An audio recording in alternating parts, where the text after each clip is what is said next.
New ইয়র্কের যুবলীগ কী করে, new York Awami League কী করে, এবং তারা অনেক কষ্ট করেন, দেশের প্রতি তাদের অনেক আছে। কিন্তু সমস্যাটা হচ্ছে কি, দেশের প্রতি যে তাদের যে একটা দরদ, এই দরদ প্রকাশ করতে যেয়ে তারা বাংলাদেশের কিন্তু ক্ষতি করে ফেলছে, দেশের ভাবমূর্তি ক্ষতিগ্রস্ত করছে। এইখানে আপনি যাদেরকে অ্যাডভাইজার হিসেবে নিয়েছেন তাদের উপরে তো এই আমলারা আস্থা রাখে না, তাদের উপরে তাদেরকে তারা ভয় পায় না।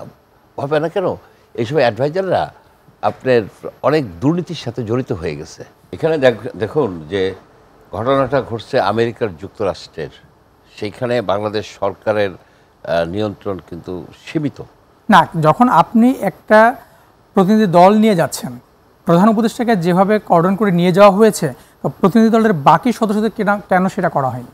কেন করবে? প্রধান উপদেষ্টা হচ্ছে হেড অফ দি গভর্নমেন্ট, একটা প্রোটোকল আছে না। আর একটা কথা হচ্ছে কি, ইনসিকিউরিটি বিষয়টা তো আগে থেকে জানা ছিল। আপনি যা কিছুই বলেন না কেন, দোষটা তো হচ্ছে আমাদের এই বাংলাদেশিদের। এটা তো নতুন না, এই ঘটনা বহু আগে থেকে ধরে হয়েছে। এখানে যখন এই আক্তার হোসেন, এই এনসিপি নেতাকে যখন ডিম নিক্ষেপ করা হয়েছে, এই ডিমটা তো শুধু তার পিঠে পড়ে নেই, আপনার পিঠেও পড়ছে, আমার পিঠেও পড়ছে। বাংলাদেশ এখানে হেরে গেছে। এইখানে আরেকটা জিনিস দেখেন যে বাংলাদেশের নির্বাচন আইনে কি আছে, যে বিদেশে কোনো শাখা থাকতে পারবে না। নিউ ইয়র্কের যুবলীগ কী করে, নিউ ইয়র্ক আওয়ামী লীগ কী করে? তারা যদি রাজনীতি করতেই চায়, তারা রিপাবলিকান রাজনীতি করতে পারে, আমেরিকার স্থানীয় রাজনীতি করতে পারে। সেটা না করে নিউ ইয়র্কে আপনি জানেন যে কৃষক লীগ ছিল নিউ ইয়র্ক শহরে, মেট্রো নিউ ইয়র্কের কৃষক লীগ। এই আপনার কৃষক দল আছে কিনা আমি জানি না, কিন্তু এগুলি হচ্ছে কি কতগুলি সুযোগ সন্ধানী লোক। এতে আমি নিন্দা জানাই। এই ঘটনা ন্যাক্কারজনক। এই ঘটনা আগেও এরকম ঘটছে। এখানে আক্তার হোসেন যে একটা পলিটিক্যাল পার্টির লিডার, একজন তরুণ নেতা, তার থেকেও বড় কথা হচ্ছে যে সেইখানে সে গেছে একটা অনুষ্ঠানে, তাকে আপনি আক্রমণ করবেন কেন? তাকে আপনি আক্রমণ করবেন কেন? এটা তো আপনি এরা এইসব লোকজন, আমি বলি বিএনপির বলি, এই আপনার আওয়ামী লীগের বলি, এই দুই দলের যে এত বেশি উৎসাহী কর্মীরা নিউ ইয়র্কে বসে কী করে? এত কিছু কাজ করতে চান, ঢাকায় আসেন, বাংলাদেশে আসেন।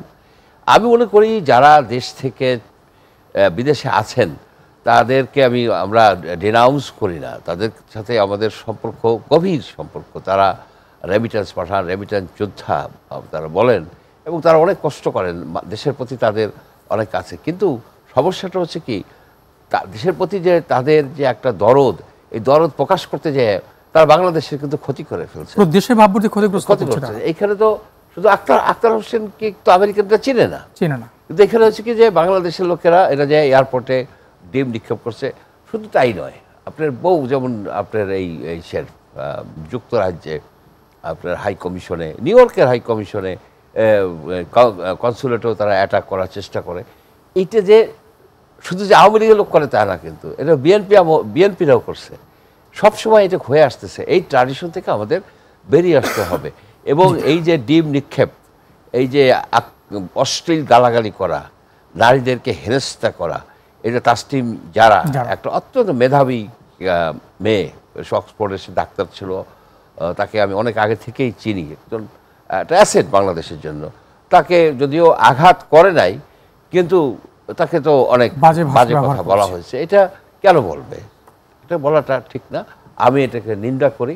এটা আমাদের এই ধারা থেকে বেরিয়ে আসতে হবে। বিদেশে বসে রাজনীতি দেশের জন্য কাজ করেন, কিন্তু আপনারা মারামারি করবেন না। আপনারা আজকে আক্তার হোসেনের পিঠে ডিম নিক্ষেপ করছেন, তারা বাংলাদেশের পিঠে ডিম নিক্ষেপ করছেন। গত 16 বছরে শেখ হাসিনার আমলে যত লোক অ্যাপয়েন্টমেন্ট দেওয়া হয়েছে, সবাইকে তো আপনি সরাইতে পারবেন না, এটার একটা অবাস্তব ব্যাপার হয়ে দাঁড়াবে। সিস্টেমটা আপনি চেঞ্জ করেন। কীভাবে হতে পারে? আপনার সিস্টেম তো আপনি যাদেরকে অ্যাডভাইজার হিসেবে নিয়েছেন তাদের উপরে তো এই আমলারা আস্থা রাখে না, তাদের উপরে তাদেরকে তারা ভয় পায় না। ভয় পায় না কেন? এইসব অ্যাডভাইজাররা আপনার অনেক দুর্নীতির সাথে জড়িত হয়ে গেছে, এটা সবাই জানে। এবং উচ্চপদস্থ আমলারা তারা দুর্নীতি করতেছে। এই যে দেখেন শামসুল আলম সাহেব, সিনিয়র সেক্রেটারি, উনি যে একটা ফেসবুকে একটা বেশ কিছু অভিযোগ আনছেন, তার কিন্তু কেউ প্রতিবাদ করে নাই, যে ডিসিরা 35 কোটি টাকার বিনিময়ে চাকরি পাচ্ছে, অ্যাডভান্স টাকা দিচ্ছে, এটা করতেছে সেটা করতেছে। এইসব জিনিস যদি অ্যাড্রেস করা হতো তাহলে এই যে সব ছোটোখাটো ব্যাপার যেগুলি হয় সেগুলো কিন্তু হতো না, এখানে পার পেয়ে যায়। আর একটা বিষয় হচ্ছে যে আওয়ামী লীগ আমলে যারা অন্যায় অবিচার লুটপাট খুন খারাপি করছে আপনি তাদেরকে কি করছেন? তাদেরকে কি আপনি বিচারের আওতায় আনছেন? তাদেরকে আপনি কি করছেন? ঢালাও কতগুলি মামলা দিয়ে রাখছেন। তারা কেউ বিদেশে আছে, আবার কেউ দেশের মধ্যেও আছে, সহি সালামতেই আছে। আপনি তো অ্যাকচুয়ালি ট্রাইব্যুনাল করবেন, আপনি ট্রাইব্যুনাল করবেন, ট্রাইব্যুনাল করে শর্ট বিচার করে তাদেরকে আপনি 10 বছর হোক 5 বছর হোক 20 বছর হোক জেল দিয়ে দেবেন। আপনি সেটা করতেছেন না, যার ফলে মানুষ কিন্তু আইন তার নিজের হাতে তুলে নিচ্ছে। দেখতেছে যে আমার ভাইকে মেরে ফেলছে, আমার বাড়ি দখল করে নিছে, আমার বাড়ি পোড়ায় দিচ্ছে, আমি দেশে থাকতে পারিনি, আমি সর্বশান্ত হয়ে গেছি। সেই লোকের নামে ধরেন একটা ওই যে 1500-2000 ওগায়রা মানে একটা কেস করে রাখছে, সেই লোক কিন্তু সহি সালামতে আছে। সে জানে যে ওই একটা হত্যা মামলায় 1600 লোকের কোনোদিন ফাঁসি হবে না, জেলও হবে না, এটা জানে সে একটা অ্যাডিকশন। কিন্তু স্পেসিফিক্যালি যে অপরাধীগুলি আছে সেই অপরাধীগুলিকে ধরে যে কেস, তাদের নামে কেস হয় না।